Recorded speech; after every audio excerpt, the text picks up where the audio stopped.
Assalamualaikum warahmatullahi wabarakatuh. Nama saya Rizky Adar Sukma. Saya dari Seman 21 Bandung, kelas 10-3, absen 28. Di sini saya akan menganalisis struktur dan kaidah kebahasaan teks anekdot yang sudah saya buat. Sebelum kita masukin struktur dan kaidah kebahasaannya, kita itu harus tahu apa arti dari teks anekdot itu sendiri. Ya, ini teks yang merupakan cerita singkat, menarik, lucu, dan mengesankan. Namun isinya itu berupa kritik atau sindiran terhadap kebijakan layanan publik, perilaku penguasa, atau suatu fenomena kejadian. Biasanya mengangkat cerita tentang orang terkenal atau penting berdasarkan apa yang terjadi. Kejadian tersebut yang menjadi dasar dalam cerita lucu dengan menambahkan unsur rekaan. Lalu di sini ada teks anekdot buatan saya, yaitu bercerita tentang tutup selokan yang hilang. Setelah membaca teks anekdot tersebut, mari kita analisis struktur dan kaidah kebahasaannya melalui ketentuan yang ada di sini.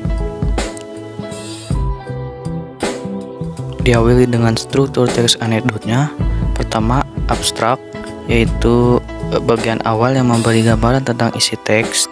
Di sini gambaran awal isi teks anekdot saya yaitu warga sering mengalami masalah dengan tutup selokan yang hilang, di mana abstrak ini terletak pada awal paragraf pada teks anekdot yang saya buat, yang merupakan juga ide dari cerita tersebut gitu. Kedua, orientasi, yaitu bagian menunjukkan awal kejadian cerita atau latar belakang suatu peristiwa. Di sini dalam teks tersebut orientasinya yaitu tutup selokan ini terbuat dari besi dan sering kali dicuri. Maka tutup selokan sering hilang itu karena ya orang tuh gak mau bertanggung jawab, terus jual kembali, makanya tuh sering hilang. Yang ketiga, krisis, yaitu bagian kekonyolannya terjadi atau hal yang mengundang tawa. Krisis yang ada di teks saya ini yaitu atau kita pasang saja pelang yang besar di setiap tutup selokan yang bertuliskan awas nyuri tutupnya selokan ini, nanti mandul 7 turunan.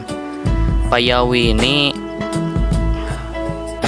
mikir kalau yang mencuri saja tetap mencuri, maka harus dikasih mitos atau tahayul yang merugikan mereka. Lalu keempat, reaksi yaitu bagian yang menyelesaikan masalah yang timbul di krisis. Reaksi dalam ini tuh kata Pak RT-nya sendiri, yaitu lucu sekali Pak Yawi, tapi kita butuh solusi yang benar-benar efektif. Jadi reaksinya itu ya apresiasi pada Pak Yawi, tetapi juga meminta solusi biar lebih efektif menangani pencurinya. Lalu kelima, koda, simpulan atau penutup cerita. Jadi simpulan cerita ini tuh kita harus lebih waspada di sekitar tutup selokan ini. Itu menurut Pak RT-nya. Lanjut ke kaidah kebahasaan. Pertama, kata yang memandang lampau atau yang sudah terjadi. Di sini saya menemukannya itu 3, tapi sebenarnya banyak, tapi 3 saja yang saya masukin. Pertama, mengalami, kedua, dicuri, dan hilang. Mengalami pasti sudah dialami, dicuri juga sudah dicuri, yaitu tutup selokan yang sudah dicuri. Lalu hilang, ya sama aja tutup selokan yang hilang gitu. Berarti sudah dialami juga.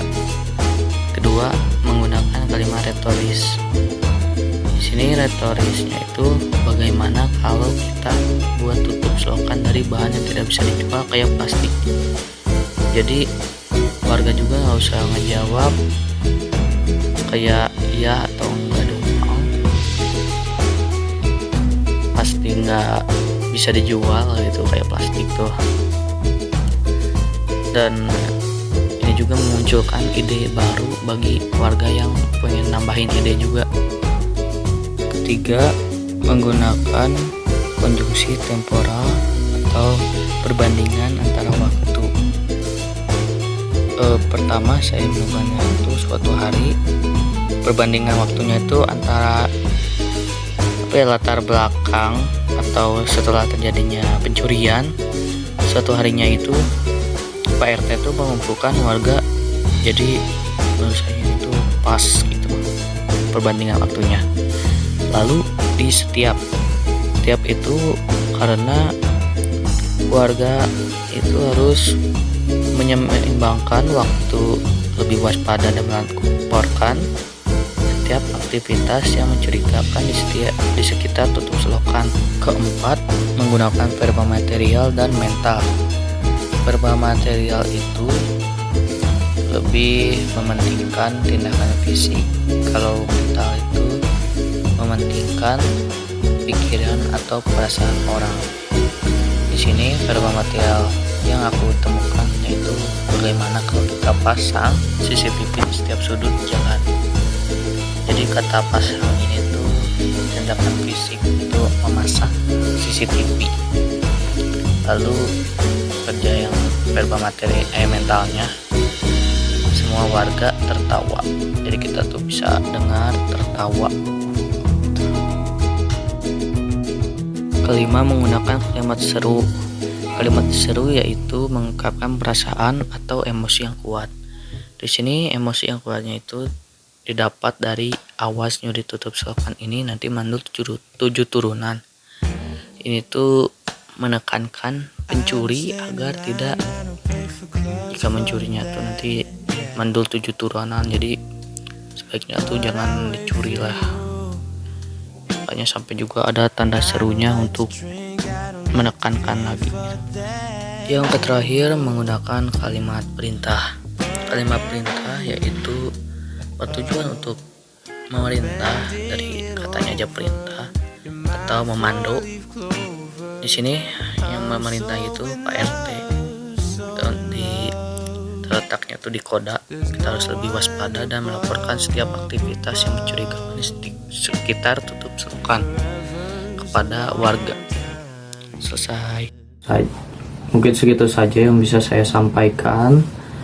Sekian, terima kasih telah menyaksikan video ini sampai beres, dan mohon maaf jika ada kesalahan kata atau penjelasan yang kurang teliti oleh saya. Wabillahi taufiq wal hidayah. Wassalamualaikum warahmatullahi wabarakatuh.